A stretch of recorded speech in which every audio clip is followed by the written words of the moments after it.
속에 하나님의 나라가 이루어지게 하여 주옵소서.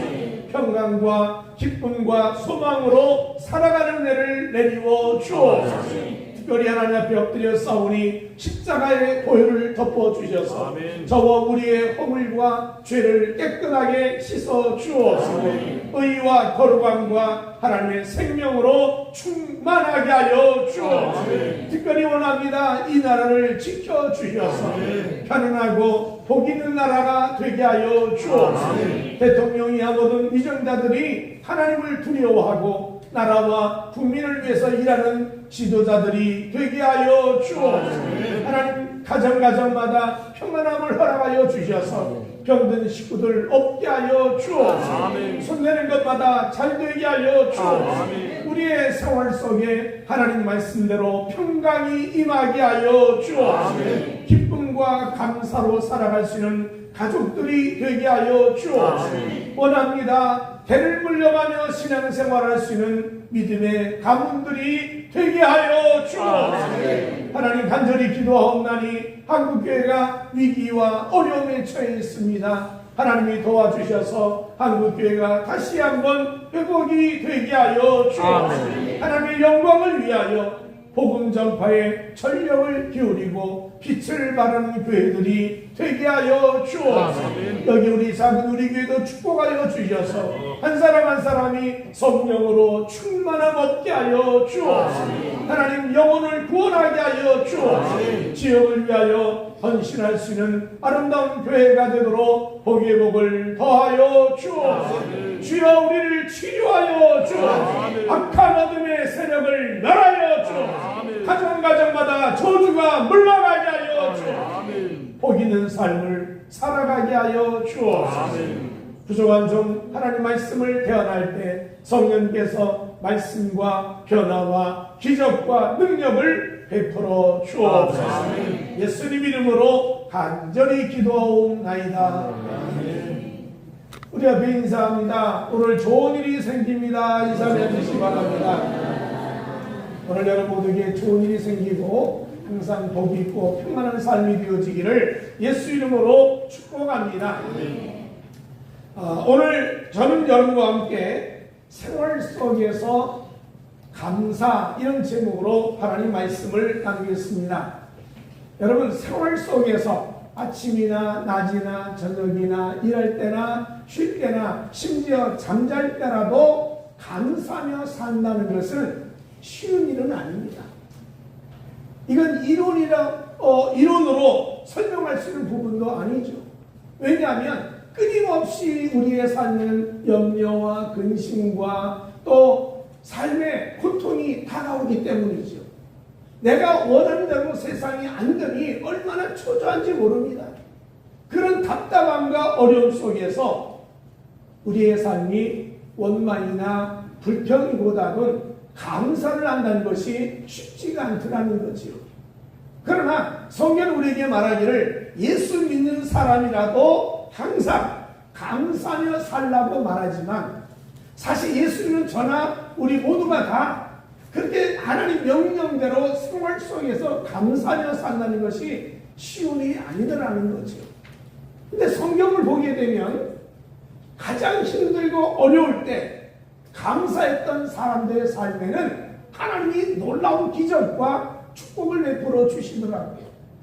우리가 알고 있는 구약 성경에 다니엘이라는 사람이 있지요. 그는 포로로 끌려갔습니다.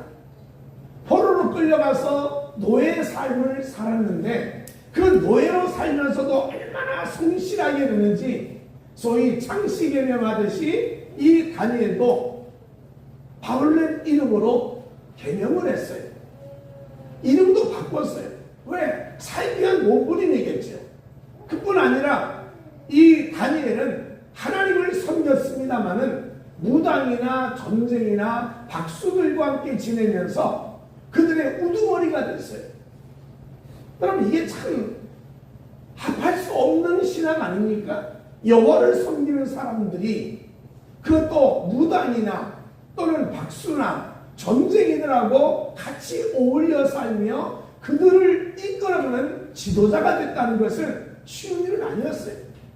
그러나 그가 흠이 없이 정말 정직하게 바르게 살면서 노예로 살던 죄수 같은 노예가 바빌론의 총리가 됐다는 겁니다.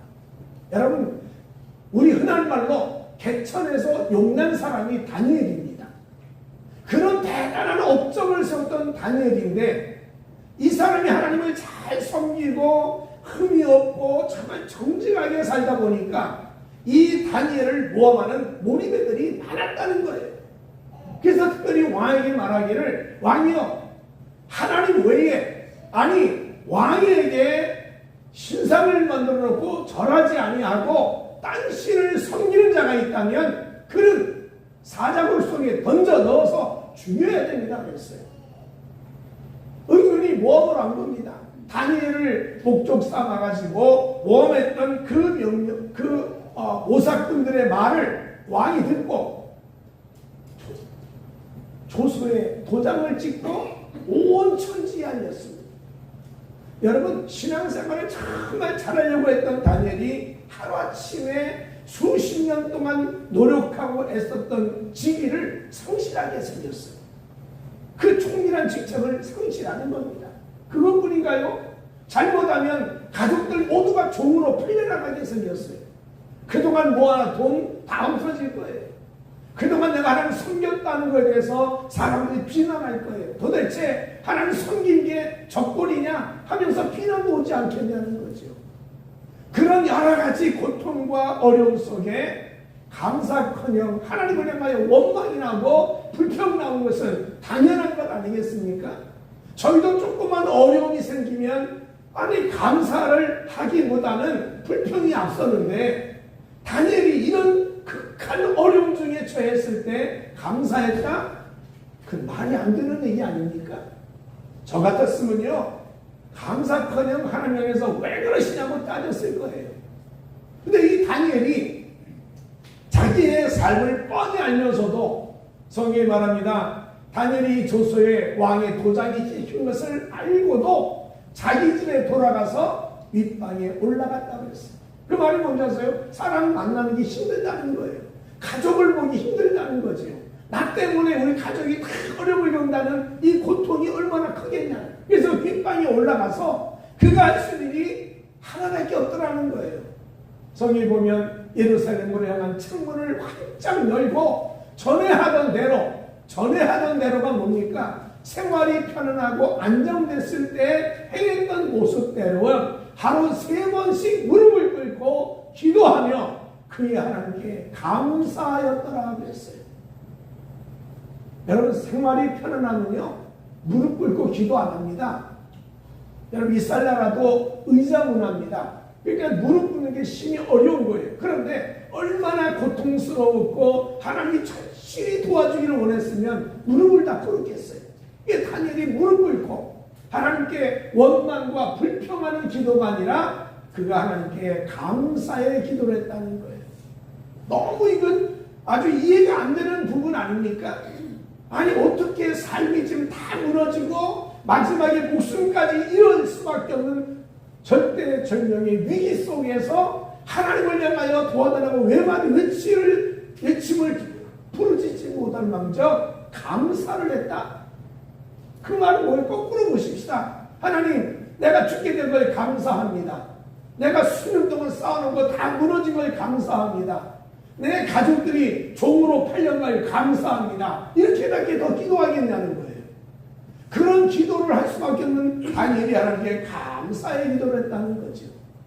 여러분, 그것이 한 주일입니까? 아니에요. 성경에 보면 한 달 가고 2달 가고 석 달을 가는 동안에 마음속이 얼마나 초조하고 답답하고 불안하고 걱정스럽고 힘들겠어요.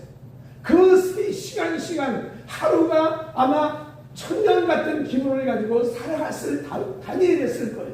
그런데 이 다니엘이 그런 가장 무거운 짐을 지고 고통과 아픔 속에서도 성경에 말하기를 하나님을 향하여 피말리는 시간에 감사를 드렸다는 거예요. 이게 신앙이라는 거예요. 이게 믿음이라는 거예요. 저 같으면요 이런 신앙 안 갖고 싶어요. 저 같으면 이렇게 어떻게 감사하겠냐는 거죠. 근데 하나님 앞에 감사하여 한 달을 가고 두 달을 가고 석 달을 지나간 동안에 이 조소가 변경된 게 아니에요. 그대로 있는데 결국은 이 다니엘을 묶어서 사자굴 속에 던졌더라는 거예요. 끝났다는 거예요. 기도의 의미가 뭐냐는 거예요. 감사한 결과가 이거냐는 거예요. 그때 결국 사자굴 속에 들어갔지만 하나님이 그 감사를 받으시고 사자의 입을 막아주시고 사자의 굴 속에 건져내어서 오히려 옛날보다 더 좋은 자리로 옮겨주셨다는 겁니다. 여러분, 감사라는 것이 생활 속에 하기 힘들지만 그러나 감사하면 하나님 문을 열어주신다는 거예요. 감사하면 기적이 일어날 수 있다는 거예요.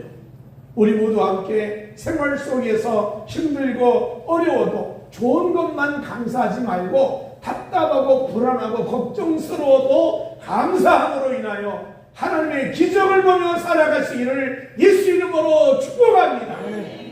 또 한 사람이 있어요. 다윗이라는 사람입니다. 어릴 때 골리앗을 이겼다는 이유 하나 때문에 사울에게 쫓겨다녀 10년 넘도록 고생했어요.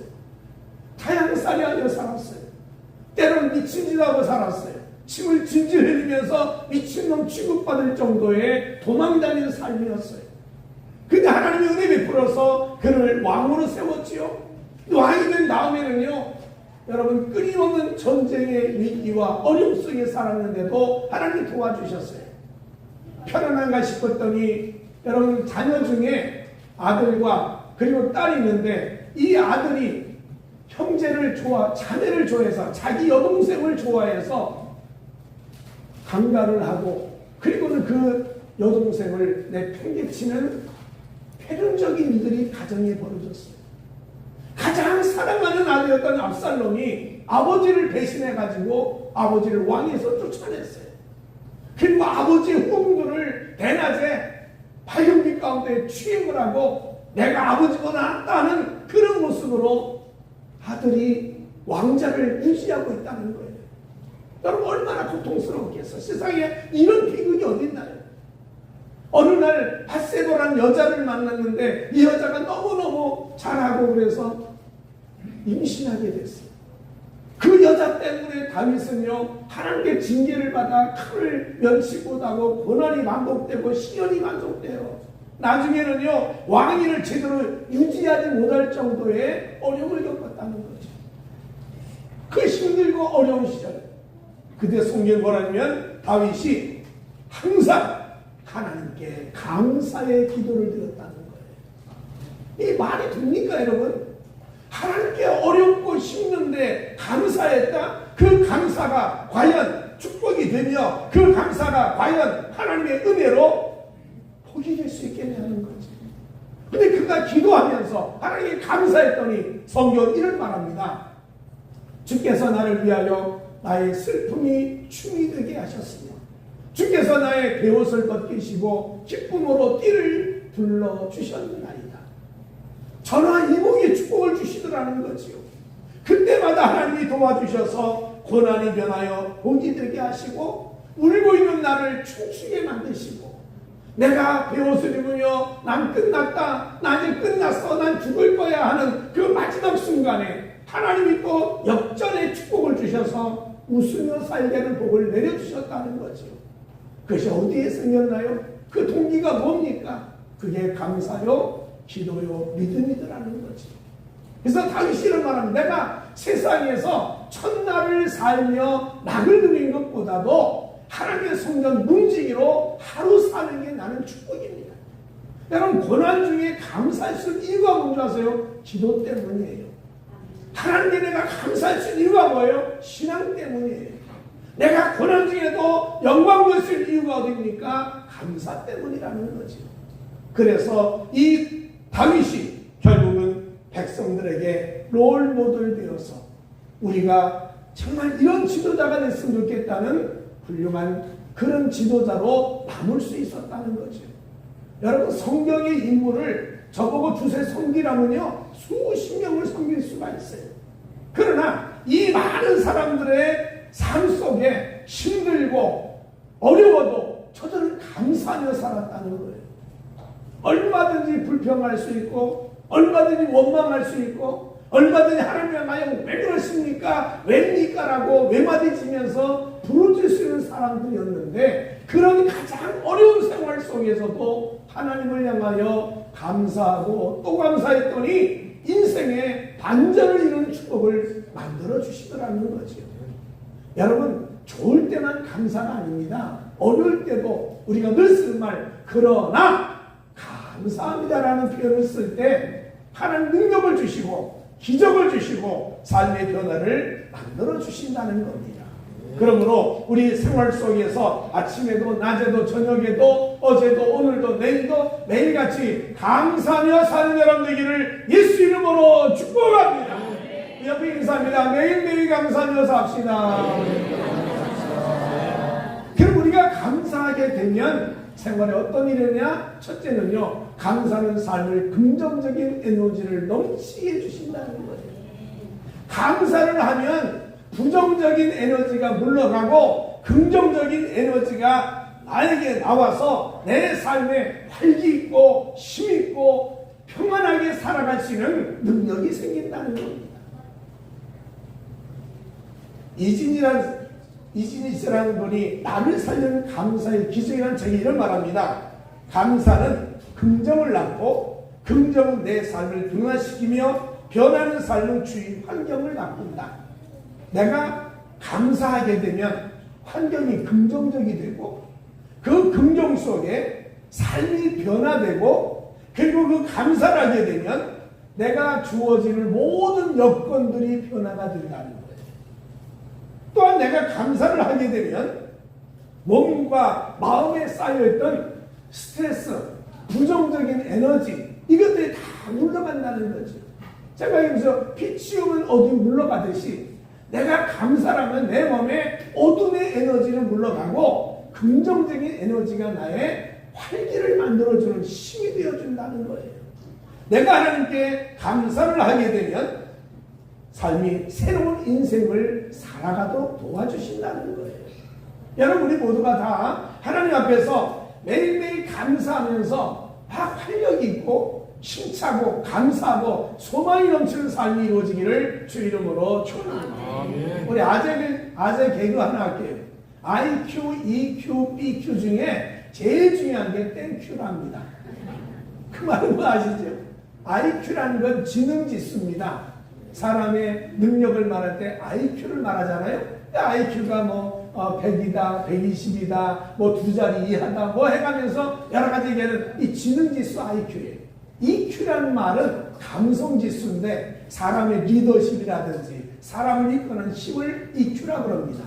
BQ가 뭐냐면 BQ는 이 집중력, 기억력 이런 것들을 가진 능력을 해서 BQ라고 합니다. 뭐 그 외에도 많은 능력이 필요하겠죠. IQ, EQ, BQ 뭐 여러 가지 Q가 필요하지만 제일 중요한 게 땡Q가 필요하다는 거예요. 감사라는 말을 자꾸 해야 된다는 거예요. 그래야 사람들도 좋아하고 나도 좋아하고 우리 이웃도 좋아하고 다 좋아하는 삶이 된다는 거예요. 한번 여러분 생각해 보세요. 저도 집에서 땡큐라는 말을 많이 사용하지 않는 것 같아요. 애써주는 부인이나 자녀나 또 식구들을 보면서 고마워, 땡큐 이런 말을 한다는 것이 하루에 몇 번 있을까? 어떠세요? 여름집에서 그런 말 몇 번 하세요? 아유 저 왼수 저거 아유 그런 마음이 어떻게 기쁨이 오고 그 어떻게 감사가 오겠냐. 근데 그때마다 성경 말하기를 매일같이 땡큐라는 짧은 두 마디가 반복이 되었을 때 행복하고 감사하고 소망이 있다는 거죠. 여러분 요셉이라는 사람이 왜 그 삶에 감사가 많았을까? 그죠? 노예로 살고 종살이하고 억울하게 감옥 들어가고 정말 상상할 수 어려움이 있었어요. 근데도 성경에 보면 이 요셉의 삶을 형통하였다라고 했어요. 그 이유가 뭐냐면 어려움 중에도 요셉이 감사를 많이 했다는 거예요. 여러분 우리는요 좋은 일에는 뭐 저절로 나옵니다. 감사합니다. 아유 고마워요. 이게 전 나오지만 그러나 여러분 힘들고 여러분의 생각대로 되어지지 않았을 때 감사가 많아지면 그게 축복이 될 수 있다는 거죠. 성경 말합니다. 감사로 제사드린 자가 나를 영원롭게 한다고 했어요. 한 주일 동안 삶을 하나님이 도와주시지 않았나요? 여러분 건강하게 오늘 교회 오신 거 감사하지 않나요? 여러분 일하는 것이 얼마나 감사하나요? 가족이 다 같이 있다는 게 얼마나 감사해요? 그 감사의 마음을 가지고 예배에 참석하여 예배 드린다면 하나님을 영롭게 하는 일이 된다는 거예요. 하나님 기뻐하는 말이 대단한 걸 원해서가 아니에요. 그냥 우리의 삶의 감사를 표현할 때 주님이 영광 받으신다는 거죠. 우리 모두 함께 감사로 하나님 영롭게 하시기를 예수 이름으로 축복합니다. 두 번째는요, 감사는 사람을 하나님께 드릴 수 있는 마지막 천사가 된다는 거예요. 인간으로 할 수 있는 마지막 표현이 딱 한마디만 하라. 그러면 딱 한마디가 뭐냐면 감사하다는 표현이에요. 한번 생각해 보세요. 여러분을 옆에서 물질로 도와주고 일하는데 도와주고 여러 가지로 여러분을 도와줬던 사람을 만나게 되면 그 사람이 딱 한마디 하십시다. 그 한마디가 뭘까요? 십자가에 죽은 예수님을 우리가 믿고 사는데 만약에 내가 오늘 예수를 만난다면 여러분 첫마디가 뭐겠어요? 나 좀 도와주세요. 이거겠어요? 첫마디는 딱 하나예요. 감사했습니다. 그밖에 더 있겠냐는 거예요. 하나님 감사했습니다. 나를 도와주는 사람 보면서 감사했습니다. 이 말밖에 더 그게 마지막 표현이에요. 마지막 표현. 인간으로 하나님을 향하여 할 수 있는 마지막 표현이 감사라는 거예요. 시편 136편은요 감사합니다가 반복되는 시예요. 계속 감사합니다 감사합니다 나오는데 그 중에 제가 몇 구절 뽑았는데 시편 131편 23절에는 우리를 비천한 가운데서도 기억해 주신 이에게 감사라 그 인자하심이 영원하리로다. 나같이 부족한 사람, 무능한 사람, 연약한 사람을 뽑아서 하나님의 자녀를 삼아주시고 하나님의 의의 백성으로 삼아주시고 하나님의 영광 중에 살게 해주신 은혜가 너무 감사합니다. 그래서 말합니다. 비천한 가운데 사는 나를 기억해 주셨다는 게 감사하다는 거예요. 하나님 여러분 다 기억하고 계실 줄로 믿습니다. 성경이 그것도 말합니다. 우리를 우리의 대적에게서 건지신 이에게 감사하라 그 인자심이 영원하니로다. 나를 건져주셨다는 거예요. 여러분 마귀의 속박에서 우리를 건져주신 줄로 믿습니다. 하나님 우리의 삶의 고난과 저주에서 나를 건져주셨어요. 이게 얼마나 축복이고 행복입니까? 그때 하나님께 감사하라는 거예요. 또 성경 말합니다. 모든 육체에 먹을 것을 주신 이에게 감사하라 그 인자심이 영원하니로다.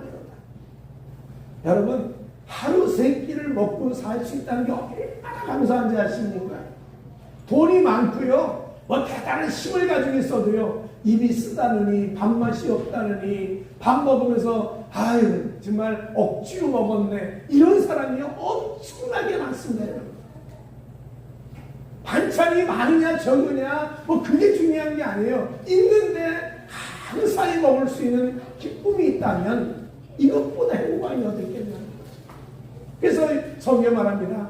육체에 먹을 걸 주는 걸 감사합니다. 여러분 밥 먹으면서 감사하기를 주 이름으로 축원합니다. 지금 죽도 못 먹는 사람이 얼마나 많은 줄 아십니까 여러분? 정말 밥을 못 먹어서 초조한 사람들이 수없이 많아요. 여러분 매일매일 밥을 먹고 사는 것을 감사하며 영광 돌릴 수 있기를 간절히 바라면서 그러면 내가 하나님께 드릴 수 있는 감사의 마지막이 뭐냐면 예수 이름으로 감사하시기 바랍니다. 아멘. 예수 이름, 예수 이름 때문에 오늘 읽은 성경에 이런 말합니다.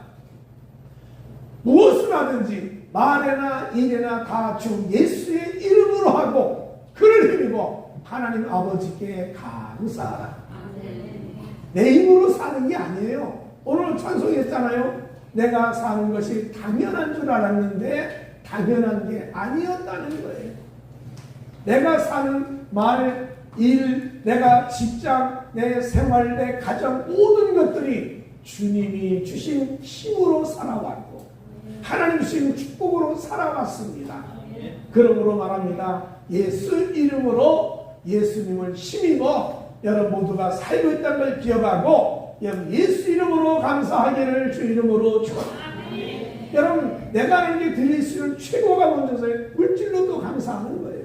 그렇잖아요. 우리가 감사한 표현을 선물로 대신하지 않나요? 내가 선물을 사갈 때 감사합니다 표현하는 거예요. 물질도 마찬가지입니다. 하나님께 올 때만 성경 말합니다. 내 재물과 내 소산물에 처음 익은 열매로 여호와를 공경하라. 그리하면 내 창고 가득히 차고 내 포도즙들의 새 포도즙이 넘치리라. 하나님이 우리의 삶을 풍성하게 하신 내가 감사에 또 감사에 또 감사를 반복할 때 주어진 축복이라는 겁니다.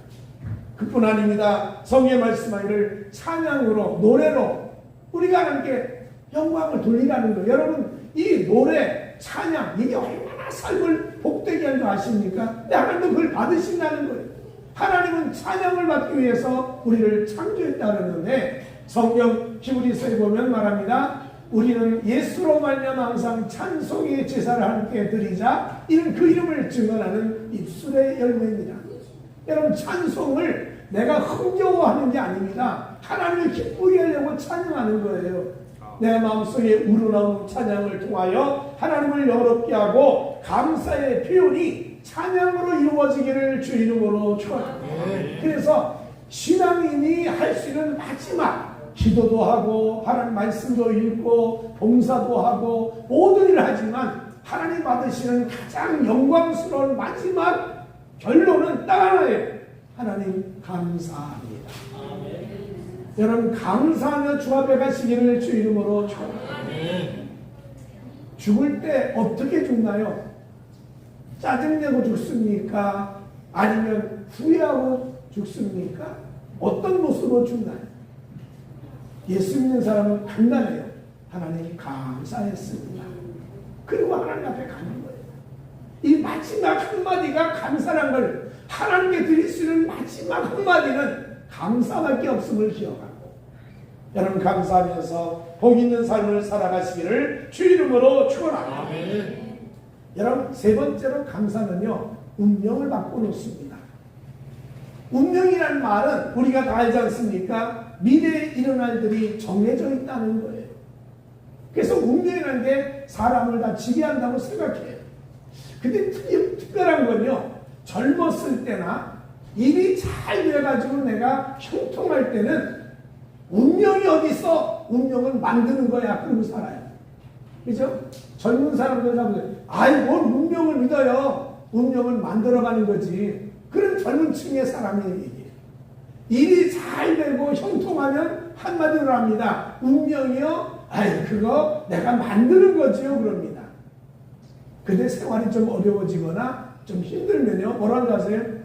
아이고, 다 내 팔자지 뭐. 그게 사람이 하는 말입니다. 뭐 당연한 거지 뭐. 그래서 아무런 꺼리낌도 없이 그냥 운명처럼 인생을 내맡기고 산다는 거예요. 그럼 하나님은 뭐라 그러냐? 신앙인은 하나님 말씀합니다. 운명대로 살지 말고 말씀과 기도로 그림을 그려놓으면 그 그림을 이루어 주신다는 거예요. 여러분, 예수 믿는 순간에 여러분 인생은 백지가 된 거예요. 싹 바뀐 거예요. 그리고 이제부터 새 인생을 말씀과 기도로 그려나가는 거예요. 언젠가 말씀드렸잖아요. 49살 된 목사님 신학하고 주의종 됐어요. 예수 믿고 주의종 됐는데 지금은 이제 세상 떠났어요. 그분이 대학 다닐 때 그 친구 엄마가 저 광화문에 유명한 전쟁이가 있어가지고 그 전쟁이를 가서 점을 보는데 따라갔대요. 따라가서 그 친구 점을 보고 그 다음에 자기 생년월일을 물어봐서 생년월일을 얘기했더니 전쟁이가 깍깍 하면서 49부터는 안 보여 그러더래요. 49살부터는 안 보인다 그러더래요. 그 말이 무슨 말이에요? 운명을 따지면 죽는다는 얘기입니다. 그래서 이 대학 다닐 때 그 얘기를 듣고요. 이분이 청와대 가서 근무도 했고 여러 가지를 많이 했습니다마는 고민이 있어요. 내가 49에 죽는다고? 내가 49에 죽는다고? 이게 떠나지 않더랍니다. 근데 49을 넘었어요. 50이 되고 55세가 됐어요. 우리 신학원에서 같이 이제 만났는데 그분이 그래요. 49부터 전혀 안 보인다 그랬는데 내가 49에 예수를 믿었어 그러더라고요. 내가 49에 예수 믿었는데 그 전쟁이가 정확하게 찍었다는 거예요. 뭐냐면 49 예수 믿은 다음부터는 아무것도 안 보인다는 말이 딱 맞는다는 거예요. 왜? 예수를 믿으니 예수와 함께 새 인생이 시작이 됐다는 거예요. 여러분 이게 신앙이에요. 이게 믿음이에요. 그래서 하나님이 하얀 백지 위에 말씀과 기도로 새 인생을 설계하며 살아가는 축복이 여러분 이게 믿음의 역사예요. 그래서 우리가 하나님이 우리에게 원하는 게 뭔지 아세요? 하나님 우리에게 원하는 건 아무것도 없어요. 아주 간단해요. 데살로니가전서 5장 18절에 말씀하기를 범사에 감사하라. 이것이 그리스도 예수 너희를 향하신 하나님의 뜻이니라. 여러분 이게 한 뜻이에요. 그러니까 우리는요 감사하고 또 감사하고 또 감사하고 감사를 많이 하는 게 하는 뜻이니까 최선을 다해서 감사하며 살아가기를 주 이름으로 축원합니다. 근데 예수님이 감사의 삶의 모범을 보여주셨어요. 예수님이 여러분 이 큰 역사를 행하셨는데 특별히 한 가정에 나사로라고 하는 사람이 죽었어요.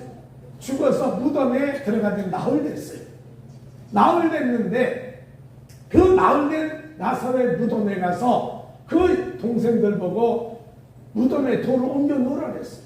이미 죽어서 냄새가 나고 썩은 냄새가 나는 그곳에 서서 예수님이 간절히 기도했어요. 여러분 그때 기도가 무슨 기도가 되겠어요? 하나님 인생이 별겁니까? 죽는 게 당연한 건데 나사로가 죽었다니까 하나님 이 가족들 위로해 주시고 이 여동생들 힘을 주시고 인생에 복이나 내려주십시오. 이게 기도 아니겠어요? 무슨 기도 거기다 하겠어요? 근데 예수님이 그 자리에서 그 무덤에 돌을 옮겨 놓았을 때 이렇게 기도하더라는 겁니다.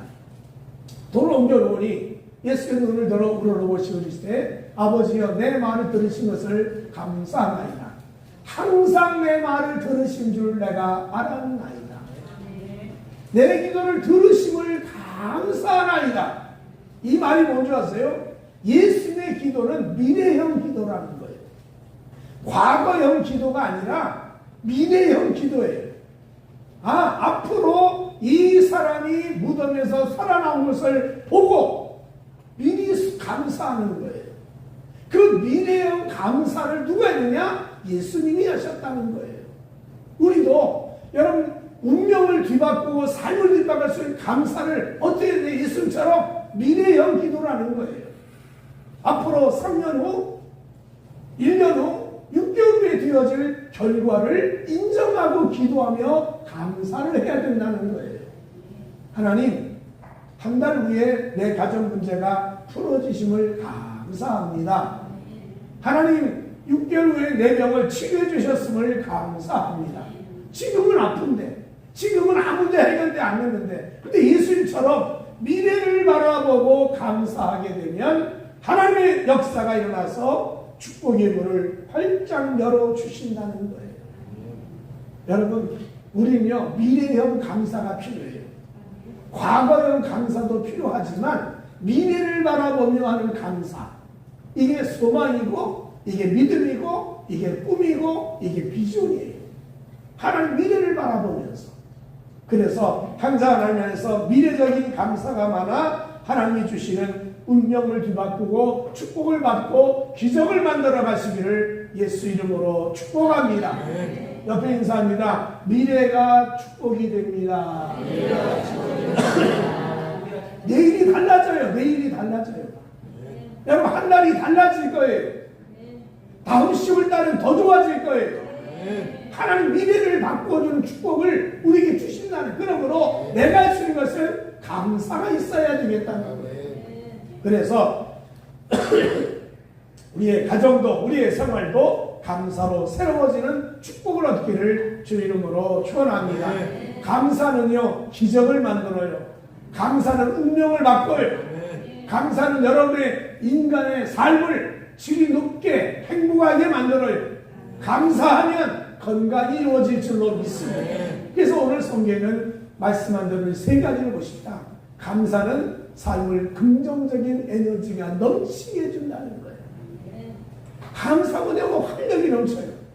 근데 부정적인 말은 원망 불평하면요, 내가 깔아앉아요.